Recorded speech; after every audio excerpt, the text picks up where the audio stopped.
The NCAA Tournament, also known as March Madness, is a national pastime where 68 teams compete to become national champions.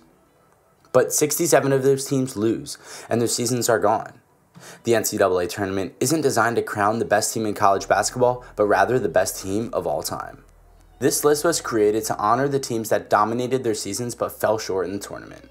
We look back at the top teams that lost in March Madness. A bad shooting night, an injury, or bad game may have ended these teams' seasons. But you could argue that a few of them were better than the champions, and it's what makes the tournament intriguing. So, here are the top non-championship college basketball teams. In the number 7 spot, we have the 1973-74 UCLA Bruins. This season saw the end of 2 record streaks for the Bruins. One example was their 88-game winning streak, which lasted from January 1971 to January of 1974, and they were on the 7-year title streak, which began in 1967 but ended in the 74 tournament's Final Four. This season highlighted the senior years of Bill Walton and Jamal Wilkes, as the Bruins dominated the competition once again. Walton won the majority of the Player of the Year honors, while Wilkes was a unanimous All-American. With a total of 44 points, the two of them fulfilled their tasks in the Final Four. On the opposing side, David Thompson and Tom Burleson of NC State combined for 48 points, sending the Bruins to the third-place game. In the number 6 spot, we have the 1984-1985 Georgetown Hoyas. During Patrick Ewing's 4 years at Georgetown, the Hoyas reached the 3 Final Fours. In their first appearance, they lost before winning the championship in 1984. With their top 6 scorers returning, they appeared to be prepared to repeat in 1985, and Ewing was named AP Player of the Year. Georgetown not only lost twice in the regular season, but it avenged one of those losses in the Final Four, defeating the number 1 St. John's by 18 points. But Georgetown ran against a tenacious Villanova squad in the championship game, and the Wildcats exacted their own vengeance by avenging their 2 regular season losses to the Hoyas.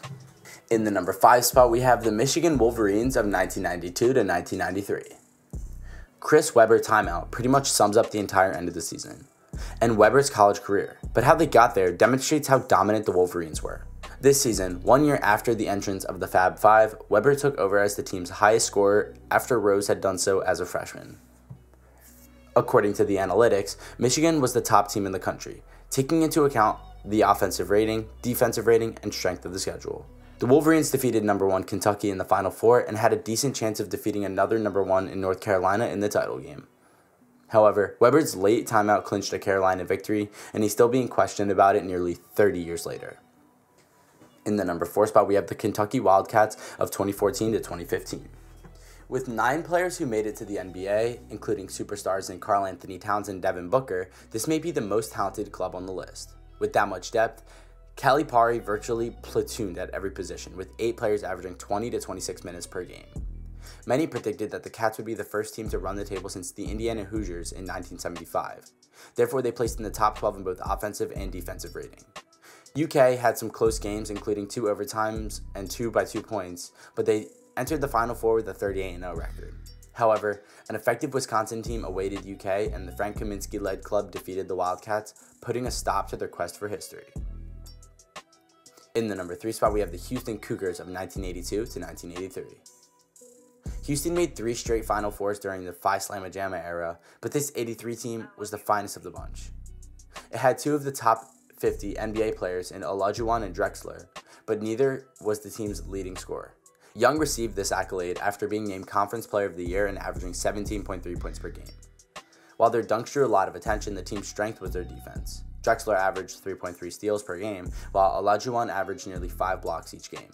The Cougars had a 26-game winning streak into the title game, but were defeated by a last-second putback from Lorenzo Charles, which resulted in coach Jim Valvano famously going around for someone to hug. In the number 2 spot, we have the 1974 Indiana Hoosiers. It was this Indiana squad, and then there's everyone else. 4 crucial players listed made up 80% of the All-Big Ten squad.